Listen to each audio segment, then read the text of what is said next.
ao Lorde. Nosso chefe está passando aqui, nosso chefe Rafael, está passando aqui fazendo a vistoria. O Eliezer está lá, o Tássio Cruz, já falei, o Tuxê, João Magalhães também. Eliezer, boa tarde, bem-vindo. Obrigado, boa tarde a todos, Douglas. Bom, vamos começar, falando em Eliezer, vamos começar com a reportagem que ele fez na Assembleia Legislativa, que aprovou as mensagens do governo do Estado, que fazem mudanças na estrutura administrativa do Poder Executivo e na cobrança de impostos. Veja.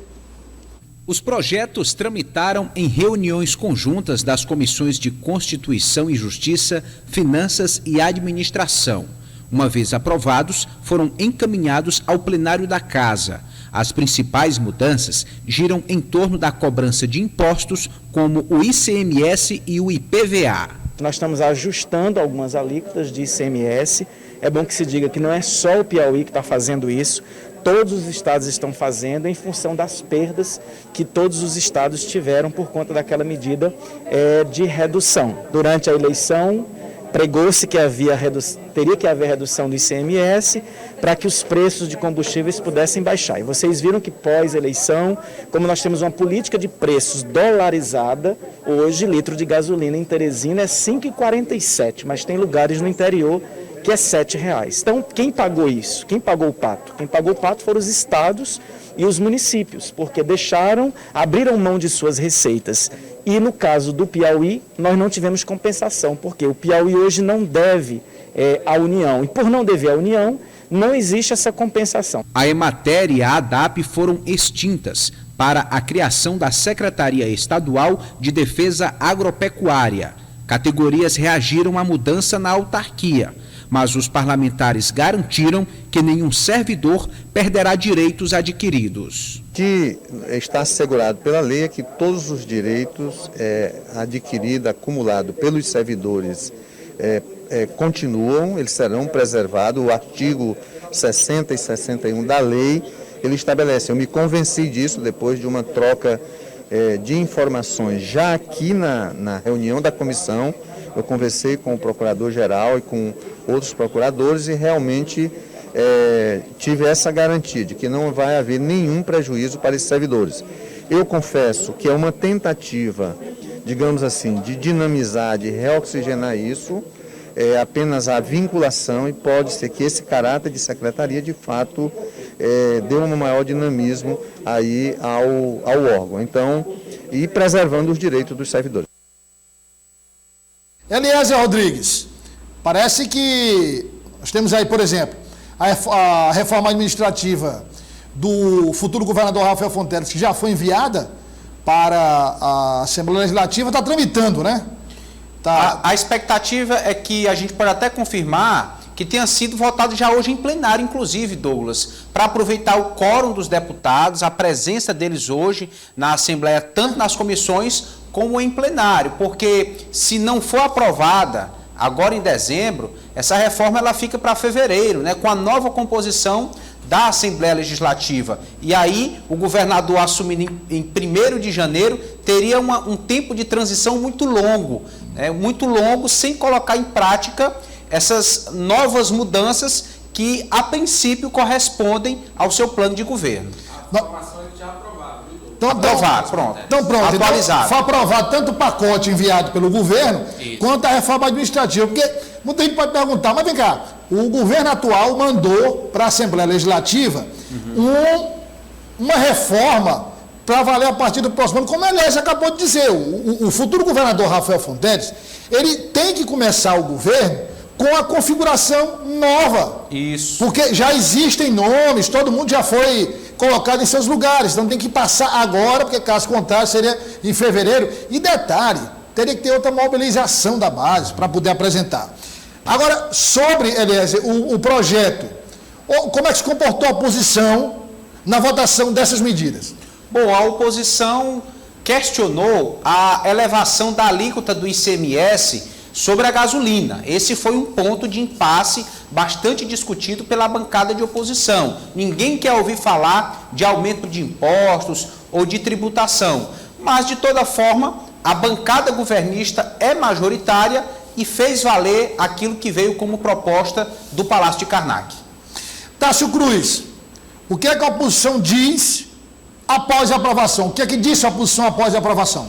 Ontem a gente ouviu o deputado Marder Menezes, né, que é contra o aumento de imposto, e a oposição, Douglas, rebate justamente o ponto que aumenta a alíquota do ICMS sobre combustíveis, né, telefonia, e que saiu dos 18% para 21%. Inclusive, o deputado Marder ontem falava que seria inconstitucional esse ponto, já que nós tivemos com a Lei 192 a fixação de uma alíquota única nacional, que coloca a mesma, um teto, podemos dizer assim, de 18% para todos os estados. A argumentação do governo estadual é que é uma alíquota, um ajustamento da alíquota do modal, né, de transporte e de outros pontos. Então, esse ponto pode ser que seja judicializado, mas eu destacaria, Douglas, 2 pontos importantes.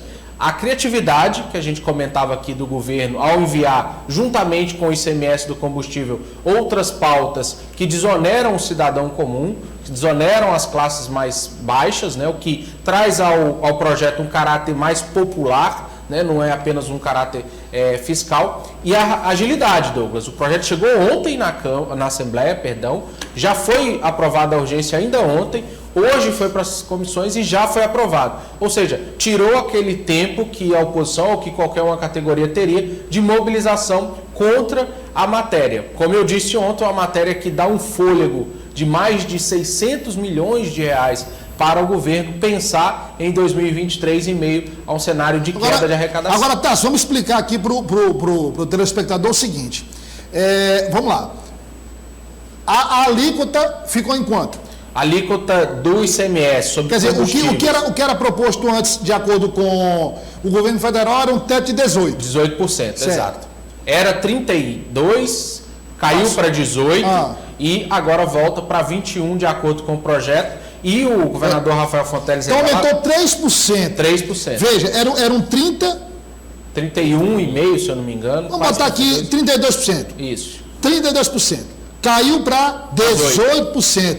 E agora aumentou para 21%. Ou seja, comparado com o que era, ainda tem uma queda de 11%. Isso. A alíquota ideal, segundo o Emílio Júnior, secretário de Fazenda, Douglas, para não ter nenhuma queda, seria 24,5%. O governador, entendendo o momento, reduziu, né? Não aceitou, né? Não aceitou e elevou para 21%. Douglas, destacar que aproximadamente 8 estados brasileiros estão com reformas tributárias semelhantes, o que representa uma própria pressão em relação ao governo federal, porque até então é como se não tivesse saída, é como se não tivesse alternativa para elevar de alguma forma a alíquota do ICMS. Agora, da compensação que o governo nunca deu satisfação também. E isso, o governo, estados como o Piauí perderam, porque o governo federal estava batendo em dívidas para com a União, ou seja, o estado que tinha dívida com a União, de alguma forma foi compensado, mas o Piauí não tem. E aí? O Piauí simplesmente perdeu. Perdeu, exatamente. João Magalhães, é normal, é preciso entender o seguinte, é do jogo político, certo? É do jogo político. A oposição se manifestar, a oposição olhar para o projeto e destacar 1 ou 2 pontos negativos, não olhar para os pontos positivos, é do jogo político, isso é normal, entendeu? Agora, nós temos um outro lado aí, os cálculos aqui, cálculo matemática básica, cai de 32 para 18, sobe 3%. Exato. 21%. Comparando com como era lá no início, é uma queda ainda de 11%.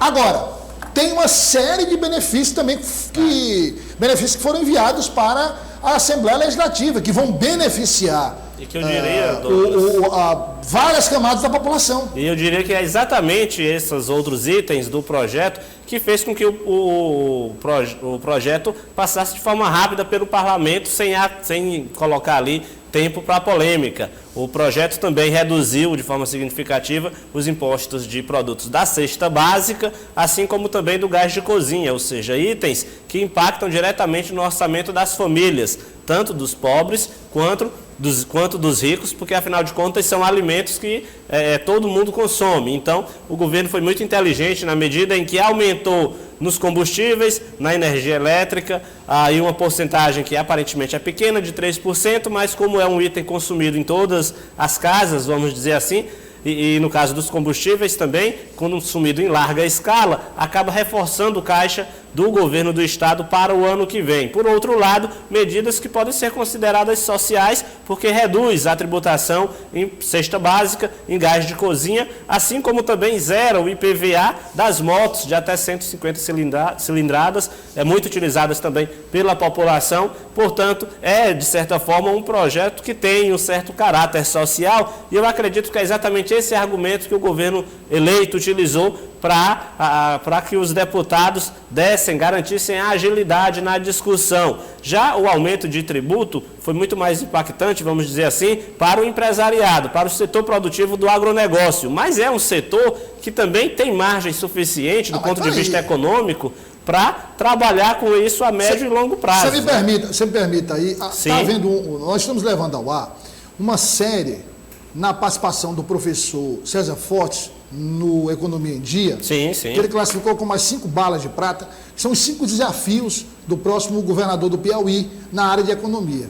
Então, nessa série, ele desmistifica, entendeu? Vários pontos. Por exemplo, agronegócio. O agronegócio, ele gera, sei lá, vou me informar com ele depois, mas tipo, um emprego por quarteirão, como se fosse um emprego a cada quarteirão. Sim, até porque a tecnologia é realmente pouco. O que faz a diferença. Aí, o agronegócio, ele é isento de imposto, me parece, vou só confirmar. Ela isenta produto de exportação. Exportação, não paga nada. E quando é importação, é isso aqui, ó, a alíquota é pequenininha. Então o agronegócio tem um benefício enorme. É um segmento onde há margem para um aumento, né, de certa forma, de só que 70% a 80% do que é produzido, 70%, 80%, 85% é exportado. E no caso do projeto que foi aprovado na Assembleia Legislativa, ainda tem um diferencial, porque o recurso da tributação do agronegócio, ela vai para um fundo a ser investido na logística do próprio setor. Ou seja, é recurso que deve voltar para o mesmo segmento que está pagando ali de forma direta o aumento da arrecadação. Então eu avalio como uma proposta de fato bem inteligente por parte, bem formatada, acredito até porque o governador eleito é dessa seara, né, da economia, da tributação, conhece obviamente a Secretaria de Fazenda, conhece detalhadamente o Caixa do Estado, afinal de contas foi ele quem comandou a Fazenda nos últimos anos. Essas questões aí, no Concefaz, ele discutiu demais. Exatamente. Acrescentando rapidinho ao que o João disse. Só um detalhe, Tássio. Você mesmo conversou com o futuro secretário Emílio Júnior, da Fazenda.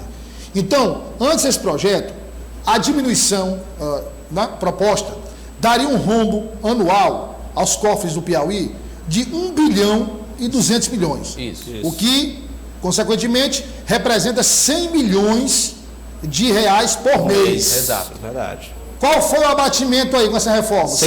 A metade. 687 milhões.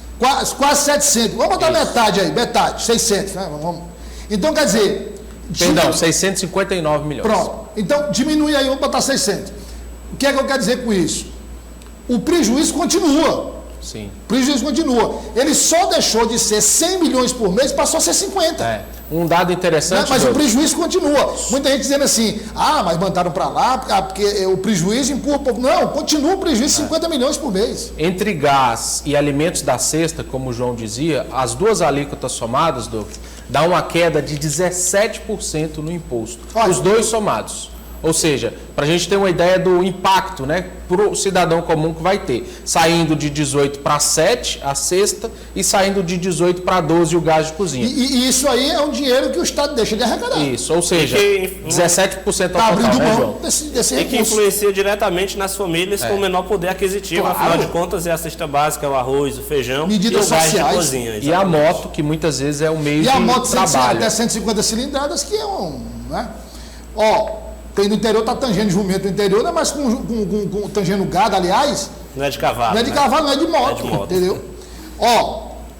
Vamos falar agora do doutor Pessoa, que é o seguinte: houve uma reunião na casa do deputado estadual Cícero Magalhães.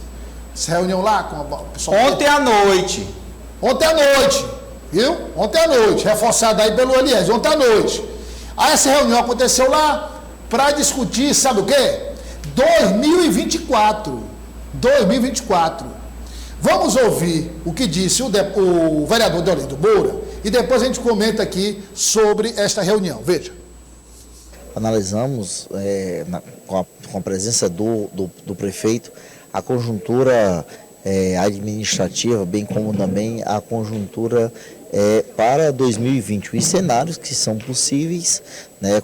Analisamos junto ao prefeito a questão da presença do PT, né, junto à sua gestão, bem como também junto aos líderes. Nós estávamos ali na casa do presidente Magalhães, que nos recebeu lá, todos nós, e fizemos essa análise junto ao prefeito, colocando todos esses cenários e as possibilidades que temos aí para 2024, daqui até 2024, que é quando finaliza essa primeira gestão do Dr. Pessoa. O fato é que as peças estão no tabuleiro e estão sendo jogadas. Então, nesse sentido, nós agradecemos a presença do prefeito no dia de ontem e certamente de todos que estiveram ali presentes discutindo essa questão tão importante que é a administração da nossa cidade, a cidade de Teresina. A cidade que nós escolhemos para criar os nossos filhos, como eu costumo dizer. Engraçado, eu queria colocar para meus amigos aí, começando com o Eliezer, o que eu acho engraçado nessa história toda é o seguinte: rapaz, Teresina está implodindo. Você sabe o que é o fim do mundo?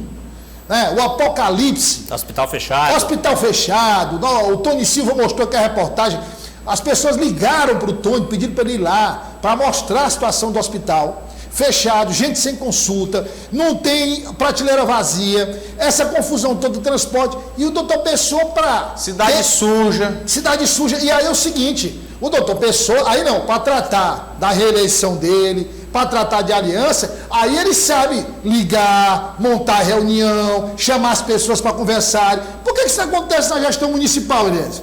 E lembrar ainda, Douglas, que além dessa falta de compromisso com as questões administrativas, até bem pouco tempo o prefeito era um antipetista de carteirinha. Não é? Combatia de frente o Partido dos Trabalhadores. Chamava lá, lembrou? Petrolão, mensalão, mão suja. Agora está aí pedindo a bênção, né, do PT, pedindo apoio, pedindo a colaboração. O fato é que o PT está consolidado como um grande partido, com a presidência da República, governo do Estado, ampla bancada de deputados estaduais, federais, um senador, tem seu peso aqui na capital, e eu acredito que esse PT não deve ser parceiro político de Dr. Pessoa com uma gestão tão reprovada como tem sido aqui na cidade de Teresina, né? Então, o Dr. Pessoa pediu, mas o PT não garantiu esse apoio, viu, Douglas? O índice de transmissibilidade da impopularidade do Dr. Pessoa está maior do que a Covid-19 atualmente na capital. O índice de transmissibilidade está acima de 1,5, 1,6, está assim quase, está descontrolada. Pega rápido. Agora, João Magalhães, ele devia ter essa mesma agilidade aí, para reunir a equipe dele de governo e resolver os problemas da capital. E não ficar se reunindo de noite, aí vai dizer que foi de noite porque foi fora do expediente. Não se pode trabalhar fora, né, de um expediente que não há expediente, porque não tem resolução de nada, não tem nada, ele vai lá para tomar café, almoçar, enfim. Por que ele não reúne essa bancada, os secretários, para resolver os problemas? O deputado federal Marcos Aurélio, que esteve aqui nesse estúdio nesta semana, foi bem claro.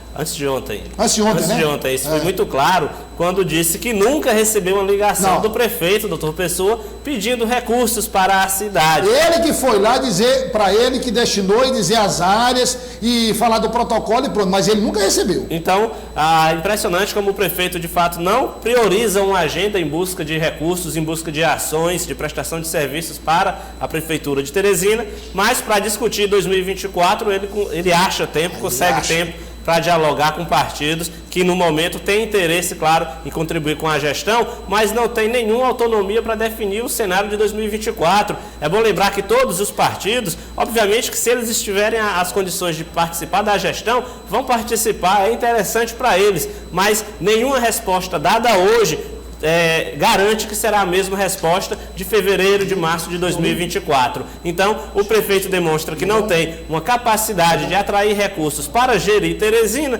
e politicamente também erra bastante ao tentar amarrar apoios, faltando 2 anos para a eleição de prefeito, tendo ele uma impopularidade muito alta, porque para um vereador é muito fácil participar da gestão agora, indicar alguns cargos, conseguir algumas obras. Mas daqui a 2 anos, com a impopularidade em alta, é provável que esses parlamentares queiram a distância do prefeito, até porque, como você disse, há uma transmissibilidade da impopularidade do prefeito com todos aqueles que estão ao seu redor.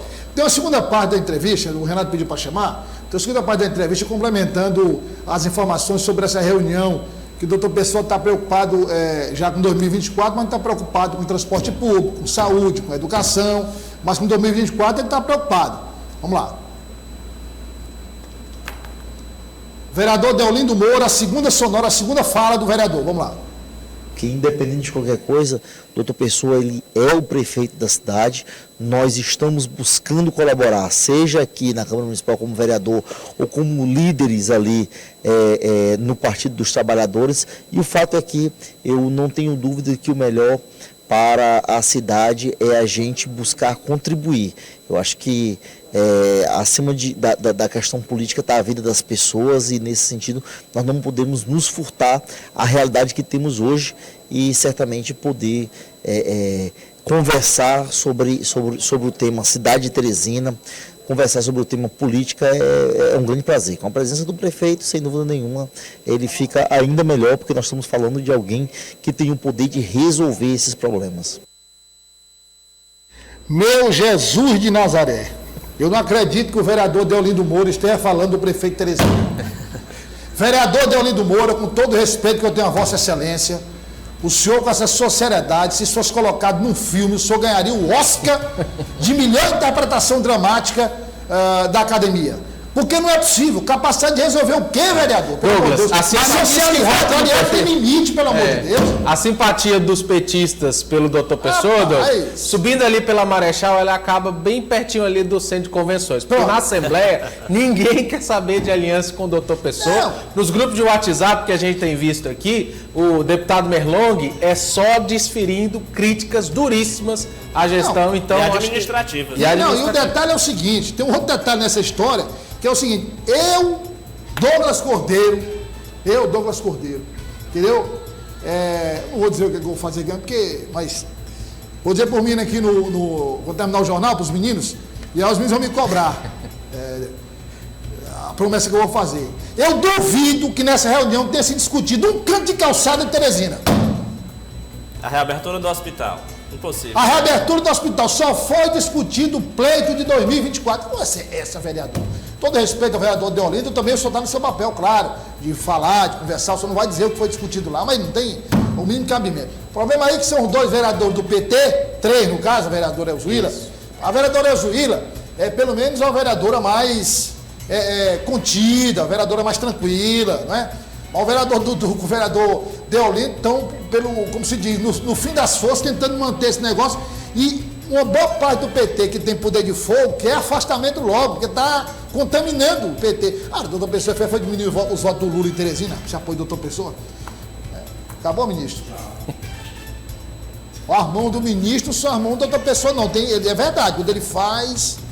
Eliezer Rodrigues, tem amanhã o Comando Geral. Com certeza, a partir das 6 horas da manhã na FM O Dia e a partir das 7 também na O Dia TV, Comando Geral. Na trincheira. Da informação. Muito bem. Meu querido Tuxê, o senhor está de folga amanhã, né? Estou de folga amanhã e sexta. O senhor está de folga amanhã. Grande abraço até segunda. Amanhã são as prévias, pré-jogo. Rapaz, o Tuxê nas folga da eleição ainda, da eleição. O Tuxê vai nas prévias. Eu estou preocupadíssimo na segunda-feira, como ele volta lá. Mas vamos lá, vamos torcer. Eu estou dali lá, coxa lá os... O senhor vem amanhã, senhor Magalhães? Amanhã, firme e forte, aqui na edição do seu Jornal Dia News. Muito bem. E eu queria também fazer um convite a você que está nos acompanhando aí do outro lado. Amanhã estaremos aqui, a partir da 1 da tarde, logo após o Rota do Dia, com o jornal O Dia News. O milagre, a gente imaginava que milagre não acontecia, mas milagre acontece. Otávio Ribeiro Neto vem trabalhar amanhã, aqui na redação do portal dia.com. Muito obrigado pela audiência. Fique agora com a programação da Rede TV, da O Dia TV, e a gente retorna, se Deus quiser, amanhã. Um abraço a todos.